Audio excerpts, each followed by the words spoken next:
بسم اللہ الرحمن الرحیم اعوذ باللہ من الشیطان الرجیم بسم اللہ الرحمن الرحیم۔ السلام علیکم۔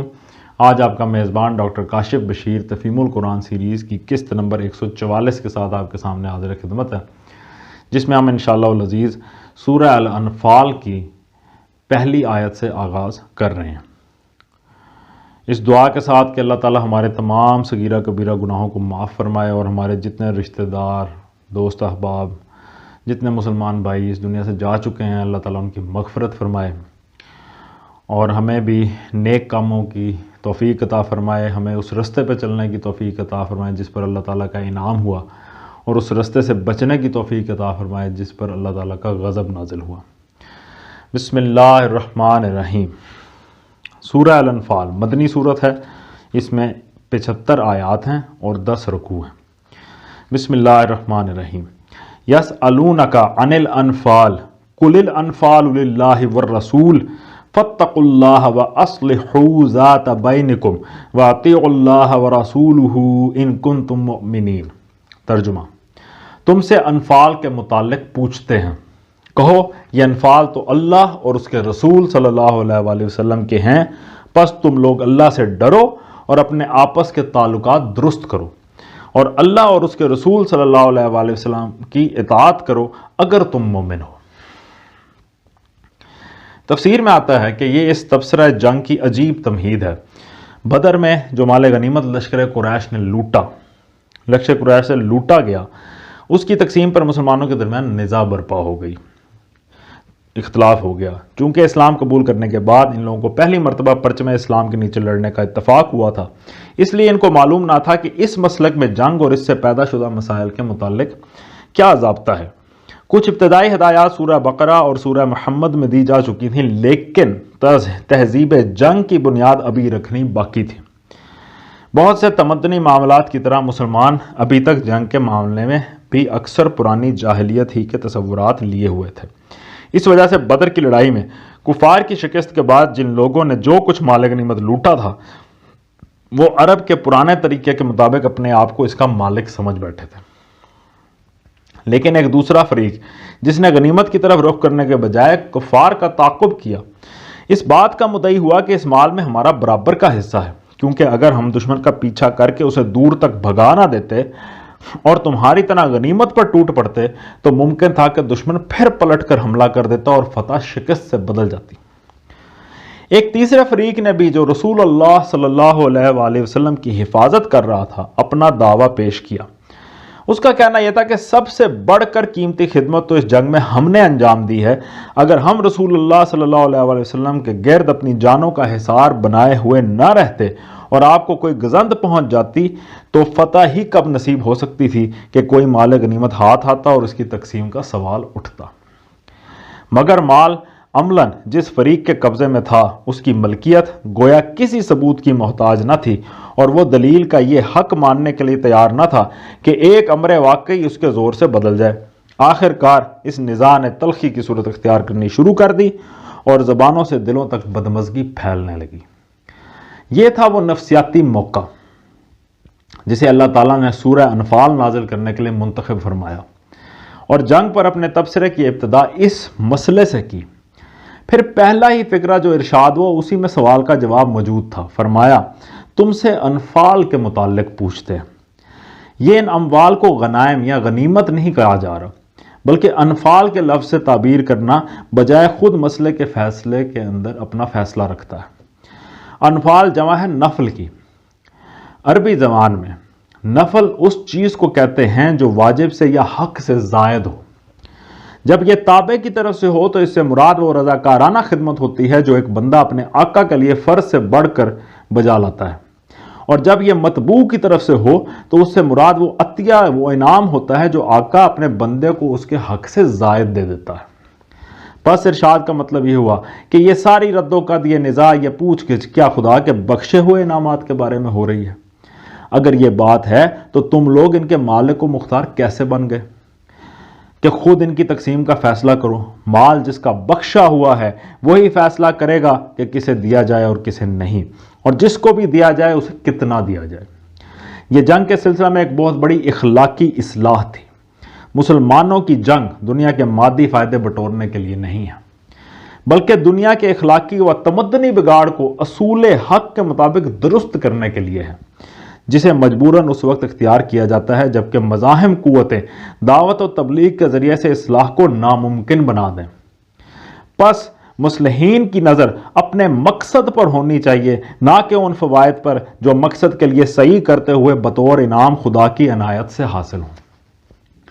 ان فوائد سے اگر ابتدا ہی میں ان کی نظر نہ ہٹا دی جائے تو بہت جلدی اخلاقی انحطاط رونما ہو کر یہی فوائد مقصود قرار پا جائیں۔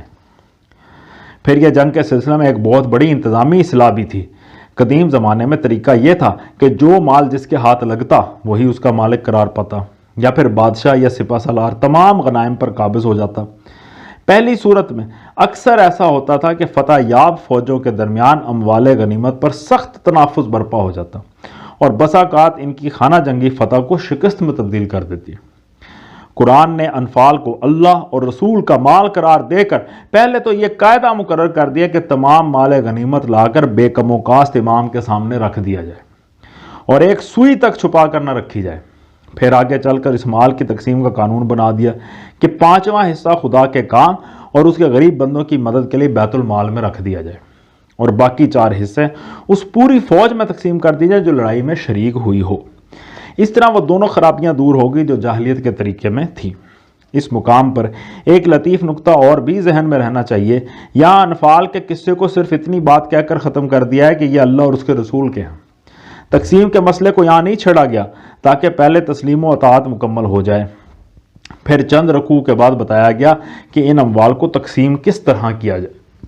اسی لیے یہاں پہ انہیں انفال کہا گیا ہے، اور رکوع نمبر 5 میں جب تقسیم کا حکم بیان کرنے کی نوبت آئی تو انہی اموال کو غنائم کے لفظ سے تعبیر کیا گیا۔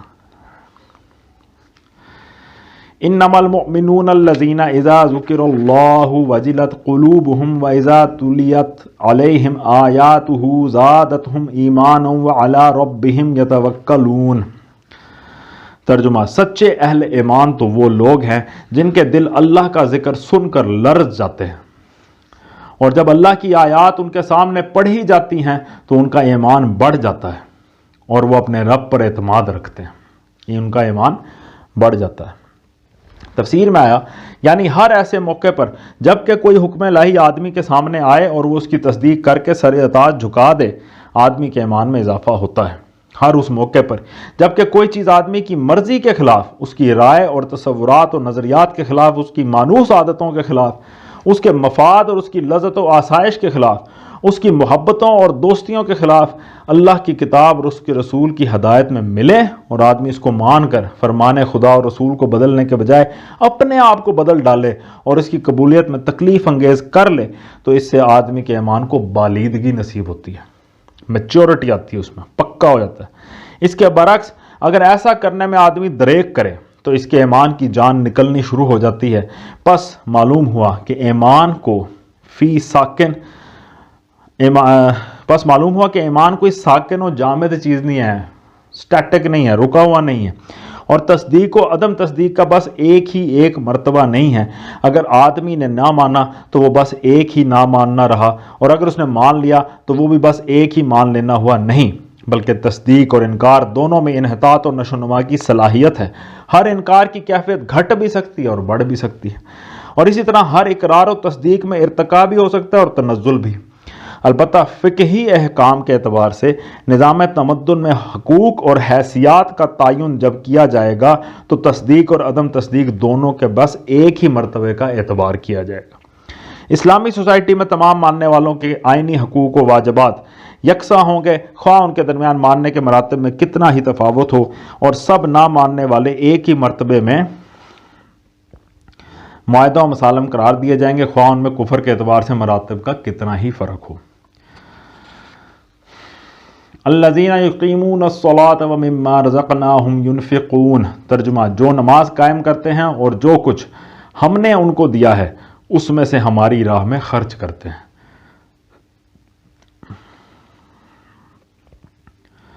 اولئک ھم المؤمنون حقا، لہم درجات عند ربہم ومغفرۃ ورزق کریم۔ ترجمہ، ایسے ہی لوگ حقیقی مومن ہیں، ان کے لیے ان کے رب کے پاس بڑے درجے ہیں، قصوروں سے درگزر ہے اور بہترین رزق ہے۔ درگزر ہے، قصوروں سے درگزر ہے۔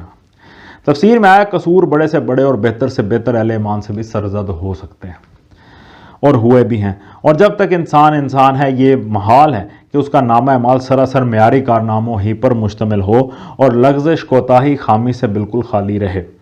مگر اللہ تعالیٰ کی رحمتوں میں سے یہ بھی ایک بڑی رحمت ہے کہ جب انسان بندگی کی لازمی شرائط پوری کر دیتا ہے تو اللہ اس کی کوتاہیوں سے چشم پوشی فرماتا ہے اور اس کی خدمات جس صلے کی مستحق ہوتی ہیں اس سے کچھ زیادہ صلہ اپنے فضل سے عطا فرماتا ہے۔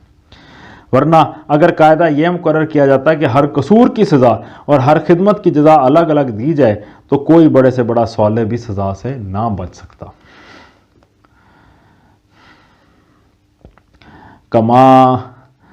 کما اخرجک ربک من بیتک بالحق وان فریقا من المؤمنین لکارہون۔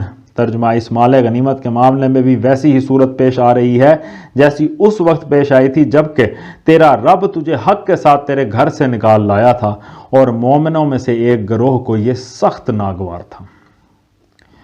یجادلونک فی الحق بعد ما تبین کانما یساقون الی الموت وہم ینظرون۔ ترجمہ، وہ اس حق کے معاملے میں تجھ سے جھگڑ رہے تھے درا حالے کہ وہ صاف صاف نمایاں ہو چکا تھا، ان کا حال یہ تھا کہ گویا وہ آنکھوں دیکھے موت کی طرف ہانکے جا رہے ہوں، موت کی طرف ہانکے جا رہے ہیں۔ تفسیر میں آیا یعنی جس طرح اس وقت یہ لوگ خطرے کا سامنا کرنے سے گھبرا رہے تھے، حالانکہ حق کا مطالبہ اس وقت یہی تھا کہ خطرے کے منہ میں چلے جائیں، اسی طرح آج انہیں مال غنیمت ہاتھ سے چھوڑنا ناگوار ہو رہا ہے، حالانکہ حق کا مطالبہ یہی ہے کہ وہ اسے چھوڑیں اور حکم کا انتظار کریں۔ دوسرا مطلب یہ بھی ہو سکتا ہے کہ اگر اللہ کی اطاعت کرو گے اور اپنے نفس کی خواہش کے بجائے رسول کا کہا مانو گے تو ویسا ہی اچھا نتیجہ دیکھو گے جیسا ابھی جنگ بدر کے موقع پر دیکھ چکے ہو۔ تمہیں لشکر قریش کے مقابلے پر جانا سخت ناگوار تھا اور اسے تم ہلاکت کا پیغام سمجھ رہے تھے، لیکن جب تم نے حکم خدا اور رسول کی تعمیل کی تو یہی خطرناک کام تمہارے لیے زندگی کا پیغام ثابت ہوا۔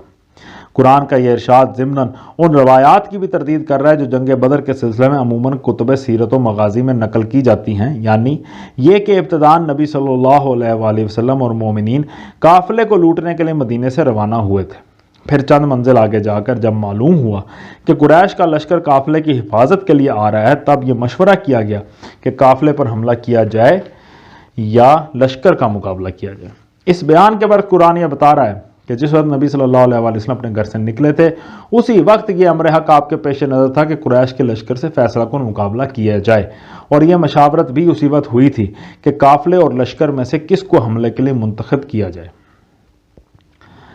اور باوجود کہ مومنین پر یہ حقیقت واضح ہو چکی تھی کہ لشکر ہی سے نمٹنا ضروری ہے، پھر بھی ان میں سے ایک گروہ اس سے بچنے کے لیے حجت کرتا رہا، اور بالآخر جب آخری رائے یہ قرار پا گئی کہ لشکر ہی کی طرف چلنا چاہیے تو یہ گروہ مدینہ سے یہ خیال کرتا ہوا چلا کہ ہم سیدھے موت کے منہ میں ہانکے جا رہے ہیں۔ وَإِذْ يَعِدُكُمُ اللَّهُ إِحْدَى الطَّائِفَتَيْنِ أَنَّهَا لَكُمْ وتودون أن غير ذات الشوكة تكون لكم ويريد الله أن يحق الحق بكلماته ويقطع دابر الكافرين۔ ترجمہ، یاد کرو وہ موقع جب کہ اللہ تم سے وعدہ کر رہا تھا کہ دونوں گروہوں میں سے ایک تمہیں مل جائے گا۔ تم چاہتے تھے کہ کمزور گروہ تمہیں ملے، مگر اللہ کا ارادہ یہ تھا کہ اپنے ارشادات سے حق کو حق کر دکھائے اور کافروں کی جڑ کاٹ دے۔ لِيُحِقَّ الْحَقَّ وَيُبْطِلَ الْبَاطِلَ وَلَوْ كَرِهَ الْمُجْرِمُونَ۔ ترجمہ، تاکہ حق حق ہو کر رہے اور باطل باطل ہو کر رہ جائے، خواہ مجرموں کو یہ کتنا ہی ناگوار ہو۔ اس کی تفسیر میں آیا اس سے اندازہ ہوتا ہے کہ اس وقت فی الواقع صورتحال کیا رونما ہو گئی تھی، جیسا کہ ہم نے سورہ کے دباچہ میں بیان کیا ہے۔ لشکر قریش کے نکل آنے سے دراصل سوال یہ پیدا ہو گیا تھا کہ دعوت اسلامی اور نظام جاہلیت دونوں میں سے کس کو عرب میں زندہ رہنا ہے۔ اگر مسلمان اس وقت مردانہ وار مقابلہ کے لیے نہ نکلتے تو اسلام کے لیے زندگی کا کوئی موقع باقی نہ رہتا، بخلاف اس کے مسلمانوں کے نکلنے اور پہلے ہی بھرپور وار میں قریش کی طاقت پر کاری چوٹ لگا دینے سے وہ حالات پیدا ہوئے جن کی بدولت اسلام کو قدم جمانے کا موقع مل گیا اور پھر اس کے مقابلے میں نظام جاہلیت پہم شکست کھاتا چلا گیا۔ استستغیثون ربکم فاستجاب لکم انی ممدکم بألف من الملائکۃ مردفین۔ ترجمہ، اور وہ موقع جب کہ تم اپنے رب سے فریاد کر رہے تھے، جواب میں اس نے فرمایا کہ میں تمہاری مدد کے لیے پے در پے 1000 فرشتے بھیج رہا ہوں۔ وما جعلہ اللہ الا بشرا ولتطمئن بہ قلوبکم وما النصر الا من عند اللہ ان اللہ عزیز حکیم۔ ترجمہ، یہ بات اللہ نے تمہیں صرف اس لیے بتا دی کہ تمہیں خوشخبری ہو اور تمہارے دل اس سے مطمئن ہو جائے، ورنہ مدد تو جب بھی ہوتی ہے اللہ ہی کی طرف سے ہوتی ہے، یقیناً اللہ زبردست اور دانا ہے۔ صدق اللہ العلی العظیم۔ الحمدللہ، آج ہم نے سورہ الانفال کی آیت نمبر 10 تک کا ترجمہ اور تفسیر پر غور کرنے کی کوشش کی ہے۔ اللہ تعالیٰ سے دعا ہے کہ اس ساری کوشش کے دوران کوئی بھی غلطی کوتاہی پڑھنے میں ہوئی ہو، اللہ تعالیٰ اسے معاف فرمائے، اور اللہ تعالیٰ اس قرآن شریف کے پڑھنے اور آپ کے سننے کی برکت سے ہماری زندگیوں میں مثبت تبدیلیاں رونما ہونے کے اسباب پیدا فرما دے، ہماری اولادوں کی زندگیوں میں بہترین تربیت کے اسباب پیدا فرما دے۔ اسی دعا کے ساتھ آپ سے اجازت چاہیں گے۔ اپنا بہت خیال رکھیں۔ آپ لوگوں کا بہت بہت شکریہ۔ اللہ حافظ۔